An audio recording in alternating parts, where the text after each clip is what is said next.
All right, welcome to the Two Sons Podcast. Hope all of you guys are having a great week. We are going to be hitting Bad Batch, primarily the last couple of episodes, like episode 8, 9, 10, 11. Just to give you guys a quick synopsis of how we got to this point. So we know that Omega and Crosshair escape from Tantus. Yes. They reunite with the Bad Batch crew. Don't have any sort of lead, but they find out through their pirate connection, the lady that the commando ends up stealing the navigation information from. We find out from her that Fennec Shand actually at one point had Omega in her sights and was going to take her. We have an episode where the Bad Batch does a mission with Fennec Shand where they actually go and kill an assassin that messed with the wrong crime lord. And we find out from Fennec Shand that Fennec was actually ordered by Nala Se to capture Omega and protect her. And at the last minute, it was determined by determined that the Bad Batch would actually be a safer place for her, and they called off Fennec, so she pulled back. Fennec goes, "I'll help you guys, but you got to help me with this mission first." To help with the mission, we fast forward. They're at their hideout. What's the name of the planet that they're on? Yeah, the little the perfect. Is it the Pabu? Pabu. I think it is something like Pabu. I think it's like Pabu. Yeah. If we're wrong, it could be wrong. Land of perfection. Everything's perfect. Yeah, land of little cone island where they fish and everyone loves everybody. Everyone sells goods to each other. It's just a utopia out in the middle of the ocean, in the middle of the no one's bad there. No one's bad there.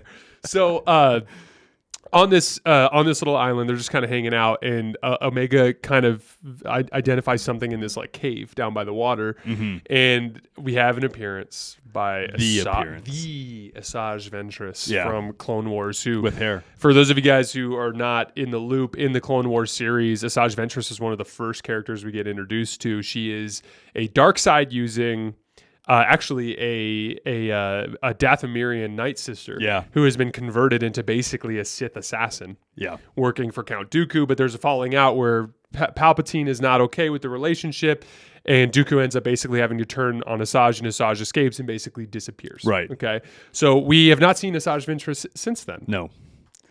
She's so cool. Man, what a cool appearance. The whole vibe from the start, totally was digging it. Yeah. It's so clear that Asajj is just stuck in the middle. Similar, I compared Asajj Ventress and Maul, right? But the difference between those two, because they're both essentially used by the Emperor. The difference between those two is Maul is like inherently evil. Like he's a bad dude, start to finish. Asajj is just kind of stuck in the middle.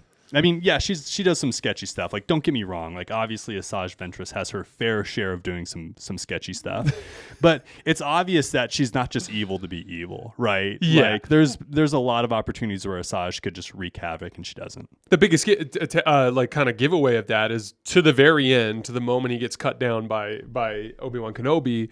Darth Maul still is rocking the red lightsaber, which, as we know, goes red by bleeding in dark side energy. True, that is a traditional Kyber crystal, right? So, like, Asajj Ventress, it like clearly still messing with the dark side, because at one point she's definitely choking Wrecker until I know, but she's so calm when she does it. Like Omega walks in and she just looks she's at like her. very very zen. Yeah. But she does have a yellow lightsaber. Which she I has think raised lightsaber. Yeah, exactly. She has a raised lightsaber, which I think is a strong indicator that she's kind of operating more in the middle ground of the Force. Yeah, the Force is a tool for her, and she just happens to know how to use the dark side of that. She specifically mentions, too, that she's working for herself. Right. So she shows up and she goes like, "Hey, Fennec Shand sent me to help you guys with your question," because the question that they had for Fennec Shand, the lead they wanted, was they had found out that that Omega had some kind of like M count that the Empire was interested in. Which obviously the M count is like midichlorian related. Yes, which we all there's no secret there. Yeah, all of us knew that early on in the season, but it gets made abundantly clear by Asajj, who's like, M count means midichlorian count. If you have an IM count, that means that's a bad thing for you, because that means the Empire is going to hunt you down. Huge target. We get a really, really interesting kind of like side plot in this whole sequence where what's the tech's name who becomes the new head scientist? Oh, that's Dr. Carr. Dr. Carr, I think, yeah. So we have this, we finally get to see what's in the vault. And when they go into the vault, Dr. Carr, when we finally get to see, this is where they open up the doors and all the lasers are kind of like cutting across, right? And so you and I with all the clone commandos everywhere, everywhere. Yeah, the clone commandos are badass. Being a clone commando at the peak of your career and just the entire rest of your career is just you standing in front of a door. Yeah, guarding children. So we were actually under the impression that they might be holding like Jedi Knights and Jedi Masters I was that expecting they took adults. prisoner. Yeah, and so that wasn't the case. They have Force sensitive children in there. And they have this really interesting scene where they show basically what's his name, the famous bounty hunter, Cad Bane. Yeah, so we get a Cad Bane sighting. Love his voice, by the way. He's so cool too. Yeah. He's such a good character too. It's cool that they're touching base on some of the elite bounty hunters. A lot of name dropping. It's like if you're a who's who of bounty hunters, if you know what the M count deal is. Yes, exactly. Yeah. Clearly, there's a lot of money in it. Circle. Yeah, there's money in it. So basically, that we get this scene where there's this alien of a species I haven't seen before, and his son. They're at like a produce stand, and then the son ends up like using the Force to throw some shit around, and then I thought that was a mom. Was that a dad? Oh, it might have been with the kid. I was thinking dad. Aliens, didn't they have a beard? I don't know. But maybe they have bearded women. I mean, the baby had a beard. So exactly. Everyone has beards. I was getting mom vibes. You're getting dad vibes. That's so funny, dude. Man, now I have to. I was definitely thinking mom. Hey, so, let us know what you think, parent, mom or dad. Yeah. What if this species just doesn't have genders? Yes. So anyway, the dad basically runs off with the kid after the dad/mom runs off with the kid after the piece of whatever gets thrown around, and the two other patrons that were there make mention of it. Right. And the alien with the butt mouth that has made multiple appearances. Butt mouth, ball chin, the Balchinian. Whatever this thing is, he immediately calls a bounty hunter and or calls like somebody who maybe a syndicate of some kind, some sort of like broker who says, I need a tier 1 bounty hunter or class 1, I think he calls it class 1 bounty hunter. Turns out to be Cad Bane. Cad Bane shows up, steals the kid. The kid ends up going into Tantus, into this operation. So clearly, basically the Emperor is scouring the galaxy by offering great rewards for Force-sensitive children, sending them to Tantus so that they can be tested on to see if they can.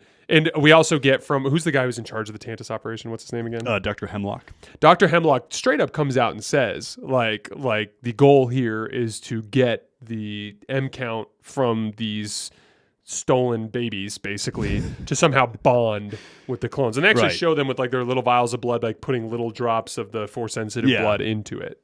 And so they straight up come out. They straight up come out and say that. But that was kind of a cool little side plot to kind of explain in more detail what's happening on Tantus, which I think was really interesting. And for whatever it's worth, super Star Wars-esque. Yeah, like the whole entire like essence of that, where there's Force-sensitive children out in the galaxy that are being hunted down. That is classic Star Wars. And the whole entire M count thing that has a lot of history too, which I think we've touched base on, where we learned from the Bane books where they're trying to like get into like essence transfer and stuff like that, and they've done a lot of testing as far as if you can put blood from a Force sensitive person into another, and how the M count does not stay elevated for more than like a few hours, right? So Omega is special, is what we're learning. She's the one that can bond with the whatever M count exists in these samples. And you actually hinted at this before the season started. You were like, Bad Batch is going to be the show that attempts to rectify the issues created by the sequel trilogy. And for the record,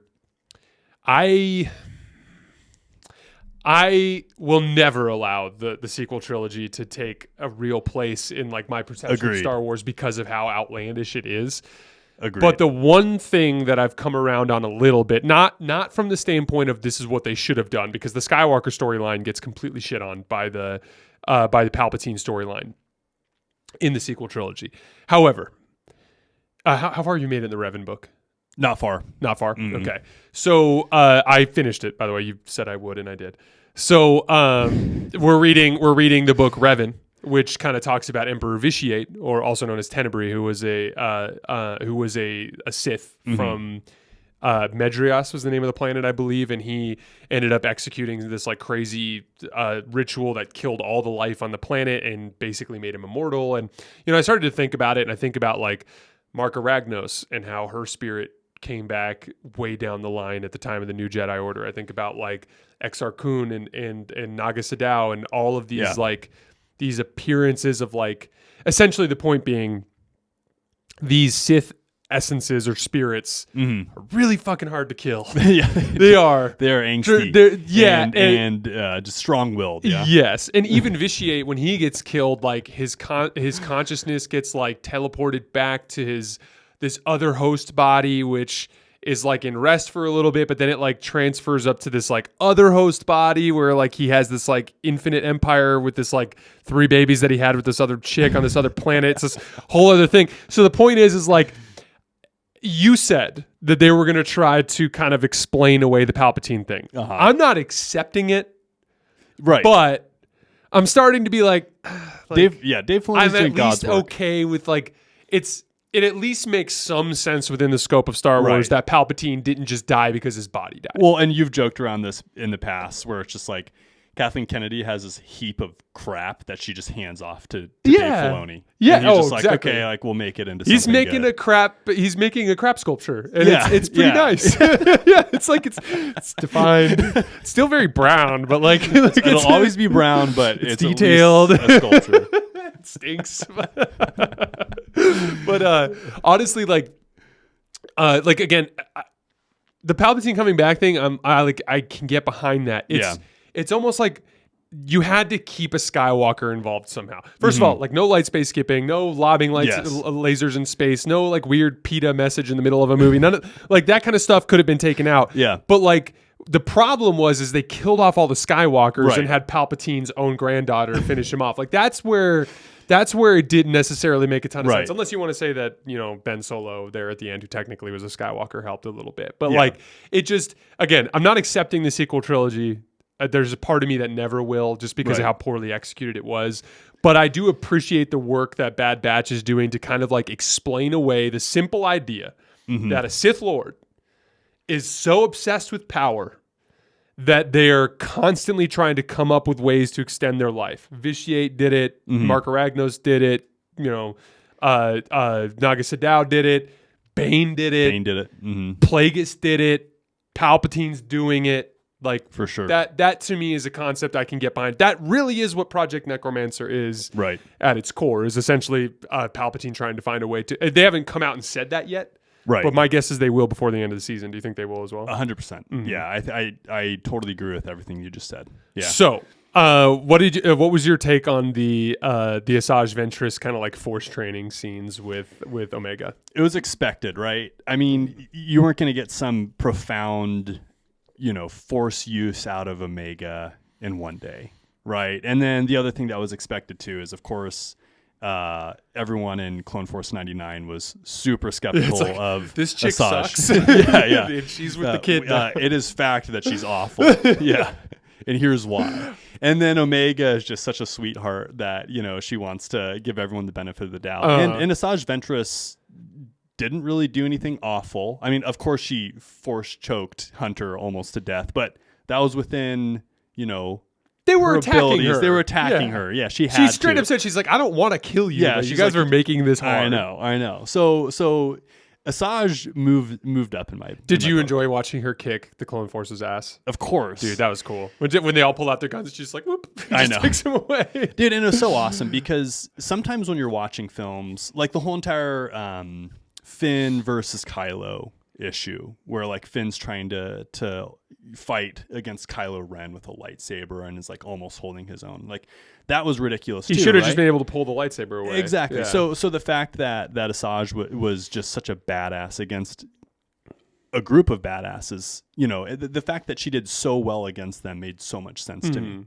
If they would have had them do a better job fighting against her, I would have been disappointed, I think. It is pretty much like they straight up say this in the Bane books. They're like, one well-trained Sith master is worth at least worth more than an entire regiment of troops. And they even go down and say like even just like a Sith acolyte is worth more than a regiment of troops. Like they're just so like which makes sense to everything that we've seen in Star Wars. Like a few guys with blasters are just no match for a legitimate Force user. Not even close. And Omega kind of puts Crosshair dead to rights with a little comparison. She's like, I never gave up on you, and you were an asshole, basically. I know. Seeing that relationship unfold is really cool. I've really enjoyed that too. They're showing like the softer side. Explain what's going on with Crosshair. Crosshair. Yeah, so Crosshair essentially was, for the Empire no matter what. He's a clone. That's how he was bred, essentially. Bad guy in right? season 1. Yeah. And then slowly over time, he realizes that he's just a tool for the Empire, and then he's essentially washed. And there's some episodes that go into that a little bit more in depth, right? And then everyone else is super skeptical of Crosshair when he gets back, but then Omega knows that he's a brother, right? And then it's really fun to see that relationship unfold because every guy has a soft spot, and Omega is somehow tapping into that soft spot, right? It's like the dad where like a kid comes home with a puppy. And the dad's like, get that puppy out of this house. And then within 2 weeks, the puppy's like licking peanut butter off the dad's face. You know, it's kind of like that. And the Crosshair has a little bit of a medical condition. And whether we decide it's psychological or like neurological, it's debilitating. It's debilitating for him. He's a sniper and he can't shoot, right? He can't hold his hand straight. Yeah, exactly. So Omega's working on that with him. It's kind of interesting because at the very end, only him and Omega are around to come up with their new plan. They essentially had to think on their feet, which was Omega begging him. So explain what happens with the Empire invading. Probably. Yeah. So the Empire invades their perfect little island, right? And essentially everyone just gets wrecked, right? So Wrecker gets knocked out, for lack of a better term, and then Hunter gets launched into the ocean. For lack of a better term. From an incredible sniper shot. Yes. Like a multiple kilometer through a windscreen. Yeah. The Shadow Assassin is they're badass. Real deal. Yeah. And he's the one who locates him, by the way. He basically goes to the pirate lady that they've done business with in the past and like breaks into her ship, gets into her nav computer, and finds the world that they're on. Right. Super impressive. The Shadow Assassin is a force to be reckoned with. Yes, he is. So anyways, long story short, it's just Omega and Crosshair, which is an obvious problem because at the end of this episode, I think there's going to be conflict again with Wrecker and Hunter because Omega's taken, Crosshair is safe, and then Crosshair is going to have to explain it all. Like, hey, Omega wanted to be taken, right? And then I think Hunter's going to have an issue with that. You're probably right. Yeah, I think you're probably right because he's they are all still kind of sketched out by Crosshair a little bit because he's been super sketchy, right? Honestly, Omega's plan makes sense. It does. It just sucks that they weren't able to track it. But we know what's gonna end up happening. You guys know what's like. Do you have a guess of what's gonna happen? No, break it down. Because we find Crosshair out was not able to get his tracker onto the Shadow Assassin ship, and then also they scan Omega for tracking devices, and they find the comm link and take it off of her. Right. Crosshair misses with the tracker, so there's no way to find her. But if you remember in the Asajj Ventress scene, he goes like, "How did you find us? No one knows where we are, not even Fennec." And she goes, "I have my ways." So my guess is that the Bad Batch is going to track down Asajj Ventress and have her help them locate the Tantus. And I think Asajj Ventress is going to go Jedi whoop ass on that entire operation. Dude, I hope that happens so badly. Would that? I was telling Luke earlier. I'm so down for that. I was so uninvested in this entire show until Asajj Ventress' appearance. Yeah. I don't know what it is about me with Star Wars. I love Star Wars, and I'm gonna I'll watch what's the one that's coming out that's all random. The new show that's coming out that's about like a bounty hunter. I forget what it's called. I can't think of what it's called, but there's like a new show that's coming out about that. I enjoy Andor because it kind of more or less functions as main storyline stuff leading into the Rebel Alliance. And like, there's a new video game coming out that's based on like a smuggler operating in the Outer Rim. That's all cool, and I'm gonna enjoy that. But like, to me, foundationally, Star Wars is good versus evil, right? Jedi versus Sith. To me, the most, more than the tech, more than anything, the Jedi, the ability to use the Force is the most. Like, even just when I loved the whole Asajj is like, here, we're gonna go. I loved how she kind of broke down that like many Force users have like an affinity for life and nature. And then she goes to like basically call life out of the ocean to come see them. I forgot about that scene. She gets all these like cute little manta rays and shit. Then all of a sudden this giant like shelled octopus thing like comes a beak out. Nose. Yeah, and he's about to kill everything. What's so funny is she actually chopped off one of his tentacles, and then she's right in front of it. And then she kind of like starts communicating with it. As, I'm sorry, I chopped off your tentacle. Right. We were buddies. The thing's like, okay. Oh, okay. I'm big and dumb. Bye. Bye, buddy.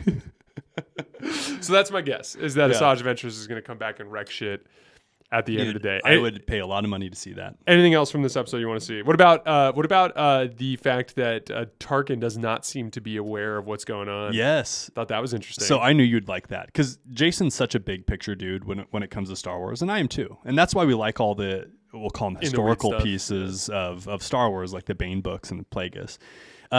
But that is what Star Wars hinges on, is like the actual logistics of running an empire, which is another thing that episodes 7, 8, and 9 get wrong. Yeah. Like all of a sudden they just act like 50,000 Star Destroyers can just raise out of a planet's no, core. there's budgets and shit. Yeah, there's budgets. yeah.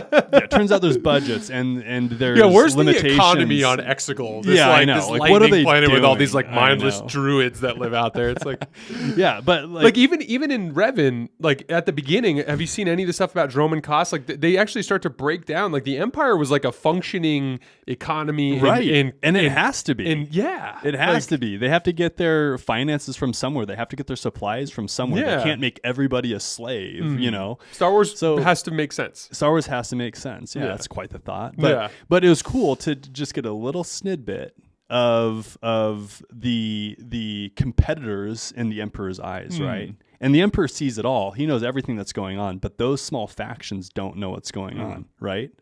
So it was really cool to see him pop up, and it was just such a little, like, perfect little token, and just such evidence that Dave Filoni knows what's up. Oh yeah, well to me it's a direct reference to Thrawn too, because like the whole thing in the third Thrawn book Stardust. was all about like the clash of funding between the TIE Defender project and the Stardust project and Project Necromancer, and Exactly. like that to me is super, and obviously the squabbling that goes on behind the scenes as guys are kind of jockeying for position. Right. And there's even a scene where Palpatine is like dealing in the Thrawn book where like Palpatine sits down in a meeting between Director Krennic, Admiral Thrawn, and Admiral Savit and Grand Moff Tarkin, and they're all sitting in there and they're arguing about shit. And Yeah. at one point, the Palpatine's like, "This bickering is pissing me off." It's an important part of like It you know, is. one of the things that the Empire does, and honestly, what Palpatine and Plagueis kind of did, is they kind of tried to manipulate things by giving nefarious characters financial rewards to Right. do their bidding. And so what ends up happening is like Palpatine makes it to the top, but all of his number twos are all the guys that work underneath him are like really selfish, greedy fucks. Yeah. And they're big pains in the ass. And like honestly, managing that would be really difficult. It would be, dude, and you kind of see the layers of like the shit list that exists in the Empire, because Dr. Hemlock is working for Palpatine, right?